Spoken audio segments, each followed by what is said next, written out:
Hi guys, ಎಲ್ಲರೂ ಹೇಗಿದ್ದೀರಾ? ನಾವಂತೂ ತುಂಬಾ ಚೆನ್ನಾಗಿದ್ದೀವಿ. ನೀವು ಕೂಡ ಚೆನ್ನಾಗಿದ್ದೀರ ಅಂತ ನಾನು ಭಾವಿಸ್ತೀನಿ. ನೋಡ್ತಾ ಇರ್ಬೋದು, ನನ್ನ ತಮ್ಮಗೆ ಈಗ ಮೊನ್ನೆ ರೀಸೆಂಟಾಗಿ ಒಂದು ಆ್ಯಕ್ಸಿಡೆಂಟ್ ಆಯಿತು. ಪಾಪ ಒಂದು ಕೈ ಶೋಲ್ಡ್ರ್ ಹತ್ರ ಫ್ರ್ಯಾಕ್ಚರ್ ಆಗಿದೆ. ಮತ್ತು ತಲೆಯಲ್ಲಿ ಒಂದು 6 ಅಥವಾ 3ರಿಂದ 6 ಒಂದು ಹೊಲಿಗೆ ಬಿದ್ದಿದೆ. ಹಾಗಾಗಿ ಅವನು ಮನೆಗೆ ಬಂದಿದ್ದಾನೆ. ಪಾಪ ತುಂಬ ಅದು ಈ ಕ್ಲೈಮೇಟಲ್ಲಿ ಅಷ್ಟು ದೊಡ್ಡ ನೋವನ್ನು ಅನುಭವಿಸ್ತಾ ಇದ್ದಾರೆ ಅಂದರೆ ಬೇಜಾರಾಗುತ್ತೆ. ಮತ್ತು ನನ್ನ ಲಾಸ್ಟ್ ತಂಗಿದು ಮೊನ್ನೆನೇ ಬರ್ಡೇ ಆಗಿತ್ತು. ಸೊ ನಾವು ಸುಮ್ಮನೆ ಒಂದು ಅರ್ಧ ಕೆ ಜಿ ಕೇಕ್ ತಂದುಬಿಟ್ಟು ಚಿಕ್ಕದಾಗಿ ಸಿಂಪಲಾಗಿ ಸೆಲೆಬ್ರೇಟ್ ಮಾಡಿದ್ವಿ.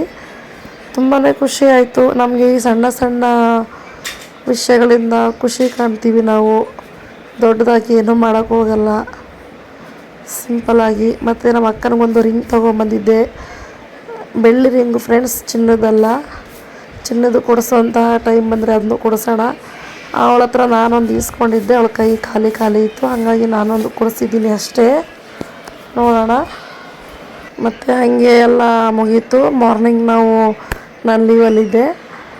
ನಾವು ಬೊಮ್ಮನಹಳ್ಳಿಗೆ ಹೋಗಬೇಕಿತ್ತು, ಬ್ಯಾಂಕ್ ಹತ್ರ ಸ್ವಲ್ಪ ಕೆಲಸ ಇತ್ತು ನನಗೆ.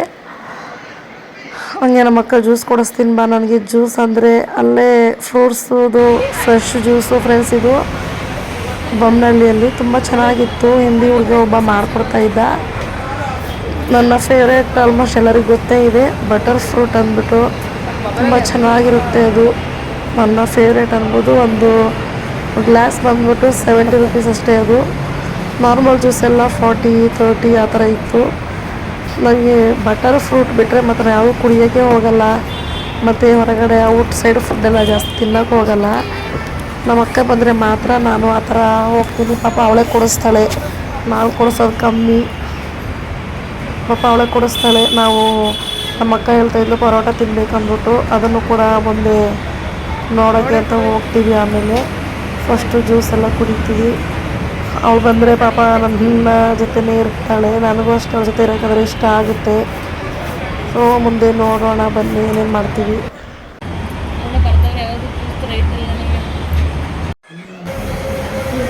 ಮತ್ತು ಇವಾಗ ಕುಡಿಯೋಕ್ಕೆ ಅಂತ ನೋಡ್ತಾ ಇದ್ದೀವಿ.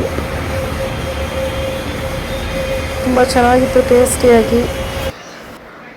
ಮತ್ತು ನಾವಿಬ್ಬರೇ ಒಟ್ಟಿಗೆ ಇದ್ದರೆ ಈ ಥರ ಚಿಕ್ಕ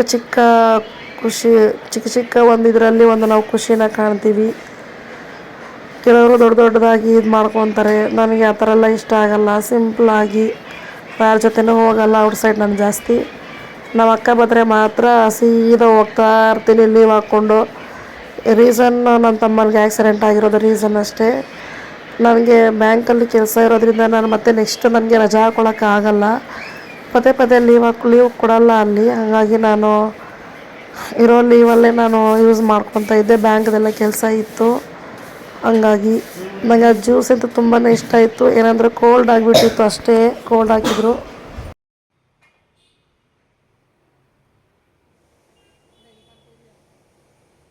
ಮತ್ತು ಜ್ಯೂಸ್ ಎಲ್ಲ ಕುಡ್ದೇ ಆಯಿತು. ಮತ್ತು ಬ್ಯಾಂಕಿಂದ ಬರುವಾಗ ನಾವಿಲ್ಲಿ ಒಂದು ಹೋಟೆಲ್ಗೆ ಹೋದ್ವಿ. ಆ ಹೋಟ್ಲಲ್ಲಿ ನಾವು ಪರೋಟ ಕೇಳಿದ್ದೆ ಒಂದು, ಅವ್ರು ಕೊಟ್ಟಿದ್ದೆ ಒಂದು. ನಾವು ಕೇಳಿದ್ದು ಅದನ್ನೇ, ಕೊಟ್ಟಿದ್ದು ಅದನ್ನೇ, ಸ್ವಲ್ಪ ಚೇಂಜ್ ಅಷ್ಟೇ. ನಾವು ಚಿಕನ್ ಫ್ರೈ ಅಥವಾ ಚಿಕನ್ ಗ್ರೇವಿ ಇರ್ಬೋದು, ಅದನ್ನು ಕೇಳಿದ್ವಿ ನಾವು. ಅದು ಅಲ್ಲಿರಲಿಲ್ಲ. ಚಿಕನ್ದು ಸಾರು ಕೊಟ್ಟಿದ್ರು. ಪರೋಟ ನಮಗಿಷ್ಟ ಆಗಿಲ್ಲ, ಆದರೆ ಕಾಂಬಿನೇಷನ್ ಚೆನ್ನಾಗೇ ಇತ್ತು. ಬಟ್ ನಾವು ಕೇಳಿದ್ದು ಸಿಗಲಿಲ್ವಲ್ಲ, ಬಯಸಿದ್ದು ಸಿಕ್ಕಿಲ್ಲ ಅಂತ ಸ್ವಲ್ಪ ಫೀಲ್ ಆಯಿತು. ಬಟ್ ಪರವಾಗಿಲ್ಲ, ಏನೋ ಮಾಡೋಕ್ಕಾಗಲ್ಲ. ಆರ್ಡ್ರ್ ಮಾಡಿಬಿಟ್ಟಿದ್ವಿ ನಾವು, ಇನ್ನು ಬೇಡ ಅಂತ ಹೋಗೋಕ್ಕೂ ಆಗಲ್ಲ. ಸೊ ಅದನ್ನೇ ತಿಂತಾಯಿದ್ವಿ ನಾವು. ಮತ್ತು ಆರ್ಡ್ರ್ ಮಾಡಿದ್ವಿ, ಬಂದಿದೆ ನೋಡಿ. ಪರೋಟ ಮತ್ತು ಚಿಕನ್ ಸಾರು ಮತ್ತು ಚಿಕನ್ ಕಬಾಬನ್ನು ತೊಗೊಂಡಿದ್ವಿ. ಅಷ್ಟೇ ಚಿಕನ್ಗೆ 100 ರುಪೀಸ್ ಹೇಳಿದರು. ನಾವಿಬ್ಬರೇ ಇದ್ದಾಗ ತಿನ್ನೋಕ್ಕೆ ಉಣ್ಣೋಕ್ಕೆಲ್ಲ ಯೋಚನೆ ಮಾಡಲ್ಲ. ಅವಳದೇ ಆಗಿರ್ಬೋದು, ನನ್ನದೇ ಆಗಿರ್ಬೋದು. ಸೊ ಧಾರಾಳ ಮನಸ್ಸು. ಅವಳು ಕೂಡ ತುಂಬ ಖರ್ಚು ಮಾಡ್ತಾಳೆ ನಮಗೋಸ್ಕರ. ಚೆನ್ನಾಗಿತ್ತು. ಏನಂದರೆ ಸಾಂಬಾರು ಕೊಟ್ರಲ್ಲ ಅಂತ ಒಂದು ಫೀಲ್ ಇತ್ತು. ಹಾಗಾಗಿ ನಾವು ಚಿಕನ್ ಕಬಾಬ್ ಒಂದು ಆರ್ಡ್ರ್ ಮಾಡಿದ್ವಿ. ಅದು ಕೂಡ ಚೆನ್ನಾಗಿತ್ತು. ಮತ್ತು ನಾವೆಲ್ಲ ಮುಗಿಸ್ಕೊಂಡು ಮನೆಗೆ ಬಂದ್ವಿ. ಇದು ನೋಡಿ ಒಬ್ಬಟ್ಟಿಗೆ ಅಂದ್ಬಿಟ್ಟು ನಾವು ಬೇಳೆ ಬೇಯಿಸ್ಕೊಂಡು ರೆಡಿ ಮಾಡ್ಕೊತಾ ಇದ್ವಿ. ಇದು ಬಂದು ಸ್ವಲ್ಪ ಡಿಫ್ರೆಂಟಾಗಿ ಎಲ್ಲ ಒಂದೇ, ಮೆಥಡ್ ಒಂದು ಚೇಂಜ್ ಇತ್ತು ನಮ್ಮ ಅಕ್ಕ ಸ್ಟೈಲಲ್ಲಿ. ಯಾಕಂದರೆ ನಾವು ಬೆಲ್ಲ ಸಮೇತ ಹಾಕಿ ಕುದಿಸಿ ರುಬ್ಬಕ್ಕೆ ಬರಲ್ಲ. ನಾವು ಬೇಳೆ ಮಾತ್ರ ಹಾಕ್ಕೊಂಡು ಈ ಥರ ಒಂದು ರುಬ್ಕೊತೀವಿ, ಪೌಡ್ರ್ ಥರ ಮಾಡ್ಕೊತೀವಿ. ಚೆನ್ನಾಗಿ ಬಂದಿತ್ತು, ಟೇಸ್ಟ್ ಎಲ್ಲ ಪರವಾಗಿಲ್ಲ ಸೇಮು. ನಾನು ಇದನ್ನು ನಾನಾಗೆ ಒಂದು ಸರಿ ಮಾಡುವಾಗ ನಿಮಗೆ ಫುಲ್ಲು ವೀಡಿಯೋ ನಾನು ಮಾಡಿ ಹಾಕ್ತೀನಿ. ಇವಾಗ ಸ್ವಲ್ಪನೇ ವೀಡಿಯೋ ಮಾಡಿದ್ವಿ, ತುಂಬ ಡಿಸ್ಟರ್ಬೆನ್ಸ್ ಇತ್ತು ಮನೆಯಲ್ಲಿ, ಆದ ಕಾರಣ ಇಷ್ಟೇ ಮಾಡಿದ್ದೀನಿ. ನೆಕ್ಸ್ಟ್ ಟೈಮ್ ನಾನು ವೀಡಿಯೋ ಹಾಕ್ತೀನಿ ಇದನ್ನು. ಸೊ ಇದೆಲ್ಲ ರೆಡಿ ಮಾಡಿ ಒಬ್ಬಟ್ಟು ರೆಡಿ ಮಾಡಿ ಫ್ರಿಜ್ಜಲ್ಲಿ ಇಟ್ಬಿಟ್ಟು ಹೋಗಿದ್ದೆ. ಒಂದು ತಂಗಿ ಮನೆಗೆ ಹೋಗಿದ್ವಿ ಫ್ರೆಂಡ್ಸ್. ಅಲ್ಲಿಂದ ನಾವು ಔಟ್ಸೈಡ್ ಟಿಫನ್ಗೆ ಅಂದ್ಬಿಟ್ಟು ಹೋಗಿದ್ವಿ. ನನ್ನ ತಂಗಿ ಗಂಡ ಕೊಡಿಸಿದ್ರು ಬಿರಿಯಾನಿ, ಪರೋಟ, ಚಿಕನ್ ಕಬಾಬ್ ಎಲ್ಲ. ನಮಗೆ ತುಂಬ ಹೆವಿಯಾಗಿ ಹೋಗಿತ್ತು ಊಟ ಅಂತೂ. ಯಾವ ತಿನ್ನಬೇಕು ಯಾವ ಬಿಡಬೇಕು ಅನ್ನೋದೇ ನನಗೆ ಕನ್ಫ್ಯೂಷನ್ ಆಗೋಗಿತ್ತು. ನೋಡಿ ಅವರೇ ರೆಡ್ ಟೋಪಿ ಹಾಕ್ಕೊಂಡಿದ್ರಲ್ಲ, ಅವರೇ ನಮ್ಮ ತಂಗಿಯ ಹಸ್ಬೆಂಡು. ಪಾಪ ಅವರು ಅದು ಇದು ಅನ್ನೋಂಗಿಲ್ಲ, ದುಡ್ಡು ಮುಖ ನೋಡಲ್ಲ. ನಮ್ಮಿದ್ರಲ್ಲಿ ದುಡ್ಡು ಮುಖ ಯಾರು ನೋಡಲ್ಲ. ಫಸ್ಟು ನಾವು ಏನು ಬೇಕೆಲ್ಲ ತೊಗೊಂಡ್ಬಿಡ್ತೀವಿ. ದುಡ್ಡಿಲ್ಲ ಅಂದರೆ ಮಾಮೂಲಿ ಏನು ಆ ಥರ ಎಲ್ಲ ಏನಿಲ್ಲ, ಶೇರ್ ಮಾಡ್ಕೊತೀವಿ. ಇಲ್ಲ ಅಂದರೆ ನಾನು ವಿಡಿಯೋ ಮಾಡ್ಕೊತಾ ಇದ್ದೆ. ನನಗೆ ಬಿರಿಯಾನಿ ಒಂದು ಇಷ್ಟ ಆಗಿಲ್ಲ. ಇದು ಹೋಟೆಲ್ ಬಂದುಬಿಟ್ಟು ಎಲ್ಲಿ ಆನೆಕಲ್ಲಲ್ಲಿದು, ಆನೆಕಲ್ ಹೋಟೆಲ್ ಇದು. ನನಗೆ ಬಿರಿಯಾನಿ ಇಷ್ಟ ಆಗಿಲ್ಲ. ಕಬಾಬು ಮತ್ತು ಚಿಕನ್ ಫ್ರೈ ಪರವಾಗಿಲ್ಲ, ಕಬಾಬ್ ಚೆನ್ನಾಗಿತ್ತು, ಪರೋಟ ಕೂಡ ಚೆನ್ನಾಗಿತ್ತು. ಅದನ್ನೇ ತಿಂದ್ವಿ. ತಿಂದ್ಬಿಟ್ಟು ನಾವು ಮತ್ತೆ ಮನೆಗೆ ಹೋಗ್ಬೇಕಾದ್ರೆ ಮತ್ತೆ ಮಟನ್ ಇಸ್ಕೊಂಡು ಹೋದ್ವಿ. ಒಂದು 3 ದಿನ ಫುಲ್ ಅದೇ ಇತ್ತು. ನನ್ನ ತಮ್ಮ ಕೂಡ ತಿಂತಾ ಇದ್ದ ಆ ಕಡೆ. ಇಲ್ಲಿ ಜಾಗ ಇಲ್ಲ ಅಂದ್ಬಿಟ್ಟು ಆ ಕಡೆ ಹೋಗಿ ಕುತ್ಕೊಂಡಿದ್ದ ಅವನು. ಅವ್ನಿಗಿದೆಲ್ಲ ವೀಡಿಯೋ ಮಾಡೋದೆಲ್ಲ ಅಷ್ಟೊಂದು ಇದಾಗಿರಲ್ಲ ಅವನಿಗೆ.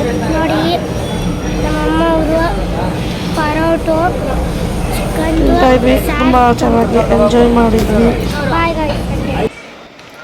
ಮತ್ತು ನಾವು ಔಟ್ಸೈಡು ಹೋಗಿದ್ವಿ, ಈ ಕಡೆ ಎಲ್ಲ ನೋಡ್ಕೊಂಬರೋಣ ಅಂದ್ಬಿಟ್ಟು ಹೊಲ ಹತ್ರ. ಚೆನ್ನಾಗಿದೆ ಪ್ಲೇಸ್ ಎಲ್ಲ, ತುಂಬ ಚೆನ್ನಾಗಿತ್ತು. ಮೋಸ್ಟ್ಲಿ ನಾನು ಮಾಡಿಲ್ಲ ವೀಡಿಯೋ, ಇದು ನನ್ನ ಮಗಳ ಯಾರೋ ಮಾಡಿದ್ದಾರೆ. ನೀಟಾಗಿ ಮಾಡಿಲ್ಲ ಫ್ರೆಂಡ್ಸ್ ಅವರು. ಮತ್ತು ಅಲ್ಲೊಬ್ರು ಯಾರೋ ಜೆಂಟ್ಸ್ ಇದ್ದರು, ಅವರು ಎಲ್ಲರಲ್ಲಿ ಹುಚ್ಚ ಅಂತಾರೆ. ನಂಗೆ ನೋಡಿ ಸ್ವಲ್ಪ ಭಯನೇ ಆಯಿತು. ಅಲ್ಲಿ ಎಲ್ಲರ ಮನೆಯಲ್ಲೂ ವಾಶ್ರೂಮ್ ಇದೆ. ಸೊ ವಾಶ್ರೂಮ್ ಪ್ರಾಬ್ಲಮ್ ಇರೋರು ಆ ಕಡೆ ಹೋಗ್ತಾರೆ. ನೋಡಿ ಇದೆ ನಮ್ಮ ತಂಗಿಯವ್ರ ಊರು, ಇದು ಹಳ್ಳಿ ಇದು ಫ್ರೆಂಡ್ಸ್. ಇದು ಚೆನ್ನಾಗಿತ್ತು.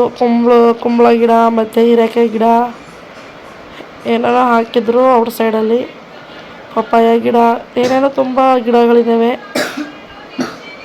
ಚೆನ್ನಾಗಿತ್ತು ಅಲ್ಲಿ ವಾತಾವರಣ. ಅವ್ರದ್ದು ಸ್ವಂತ ಮನೆ, ಅವ್ರದ್ದು ಚಿಕ್ಕದಾಗಿ ಸ್ವಂತ ಮನೆ ಇದೆ. ನೆಕ್ಸ್ಟ್ ಟೈಮ್ ಕಟ್ಕೊಳ್ಳೋಕ್ಕೆ ಅವ್ರು ಪ್ಲ್ಯಾನ್ ಮಾಡ್ತಾಯಿದ್ದಾರೆ. ನಾವು ಯಾವಾಗ ಕಟ್ತೀವೋ ಗೊತ್ತಿಲ್ಲ. ನಮ್ಮ ಅಕ್ಕವ್ರು ಕಟ್ಟಾಯಿತು, ನಮ್ಮ ತಂಗಿಯವ್ರ ಕಟ್ಟೋ ಪ್ರಯತ್ನದಲ್ಲಿದ್ದಾರೆ. ನಾವಿನ್ನು ಯೋಚನೆ ಪ್ರಯತ್ನದಲ್ಲಿದ್ದೀವಿ. ನೋಡಬೇಕು ಮುಂದೆ ಹೇಗೆ ಏನಂದ್ಬಿಟ್ಟು. ಅಲ್ಲಿ ವಾತಾವರಣ ಎಲ್ಲ ಫುಲ್ಲು ಚೆನ್ನಾಗಿತ್ತು. ಎಲ್ಲ ಅದರ ಹುಲ್ಲುಗಳೆಲ್ಲ ಒಣಗೋದಂಗಿತ್ತು. ಸೊ ವಿಡಿಯೋ ಯಾರ್ಯಾರು ನೋಡ್ತಿದ್ದೀರೋ ಪ್ಲೀಸ್ ಸಬ್ಸ್ಕ್ರೈಬ್ ಮಾಡ್ಕೊಂಡು ವಿಡಿಯೋ ನೋಡಿ. ಇಷ್ಟ ಲೈಕ್ ಮಾಡಿ, ಶೇರ್ ಮಾಡಿ, ಕಮೆಂಟ್ ಮಾಡಿ ಫ್ರೆಂಡ್ಸ್. ಇದು ಬಂದ್ಬಿಟ್ಟು ರಾಗಿ ತೆನೆ. ನಾವು ಈ ಥರ ಬೆಳಿತೀವಿ, ನಮ್ಮೂರಲ್ಲೆಲ್ಲ ರಾಗಿ ಬೆಳಿತೀವಿ ನಾವು. ರಾಗಿ ಈ ಥರ ಒಂದು ಇರುತ್ತೆ ಗಿಡಗಳ ಸಮೇತ. ನಾನೊಂದು ತೆನೆ ಕಿತ್ಕೊಂಡಿದ್ದೆ, ನಿಮಗೆ ತೋರಿಸೋಣ ಅಂದ್ಬಿಟ್ಟು. ಅದನ್ನು ಕೊಯ್ದುಬಿಟ್ಟು ಗುಡ್ಡೆ ಒಟ್ಟುಬಿಟ್ಟು ಅದನ್ನ ಒಣಗಿಸಿ ಅದನ್ನ ನಾವು ಬಡಿತೀವಿ, ಇಲ್ಲಾಂದರೆ ರೋಡ್ಗಲ್ಗೆ ಹಾಕ್ತೀವಿ. ಅದು ಫ್ರೆಂಡ್ಸ್ ರಾಗಿ ತೆನೆನ ನಾವು ಎಷ್ಟು ಕೇರ್ಫುಲ್ ಮಾಡ್ತೀವಿ ಅಂದರೆ ತುಂಬಾ ಕೇರ್ಫುಲ್ ಮಾಡ್ತೀವಿ. ಅದನ್ನ ಕೊಯ್ದು ಎಲ್ಲ ಒಣಗಿಸಿ ಗುಡ್ಡೆ ಒಟ್ಟಿ ಗುಡ್ಡೆಲ್ಲ ಪೂಜೆ ಮಾಡಿ ಮತ್ತೆಲ್ಲ ಒಣಗಿದ್ಮೇಲೆ ನೆಲದಲ್ಲೆಲ್ಲ ಹಾಕೋದಕ್ಕೆ ಅಂತ ಒಂದು ಕಡ ರೆಡಿ ಮಾಡ್ತೀವಿ. ಹೊಲದಲ್ಲಿ ನೀರಾಗಿ ಸಾರಿಸ್ಬಿಟ್ಟು ಚೆನ್ನಾಗಿರುತ್ತೆ. ಹಂಗೆ ನಗಾಡ್ಕೊಂಡು ಬೈಯೋದು ನಾನು ತರ್ಬೋದು. ನನ್ನ ಮಗಳು ನಂತರ ಬಟ್ಟೆ ಹಾಕ್ಕೊಂಡು ಅವ್ರ ಅಪ್ಪನ ಬೈತಾ ಇದ್ದಾಳೆ.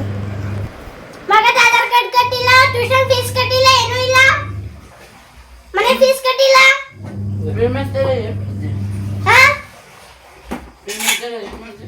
ಪೇಮೆಂಟ್ ಎಲ್ಲ ಏನ್ ಮಾಡ್ತೀಯ ಸಂಬಳ ಯಾವಾಗಲೂ ಬೇರೆಯವ್ರ ಹತ್ರ ಇಸ್ಕೋತಿ ಅದೆಲ್ಲ ಚಂದ್ರ ಅಂಕಲ್ ಅಂತ ಸತ್ಯ ಅಂಕಲ್ ಅಂತ ಸಾಲ ಇಸ್ಕೊಂಡು ಎಲ್ಲೋಗಿದೆ ಇದು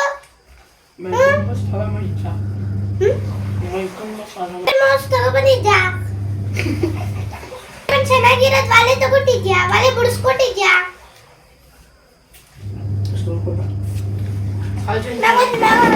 ಮಗನೊಂದು ಆಧಾರ್ ಕಾರ್ಡ್ ಕೊಟ್ಟಿಲ್ಲ ಅದು ಕೂಡ ಥ್ಯಾಂಕ್ ಯು ಫಾರ್ ವಾಚಿಂಗ್. ನೋಡಿದವ್ರಿಗೆ ತುಂಬ ಧನ್ಯವಾದಗಳು ಫ್ರೆಂಡ್ಸ್.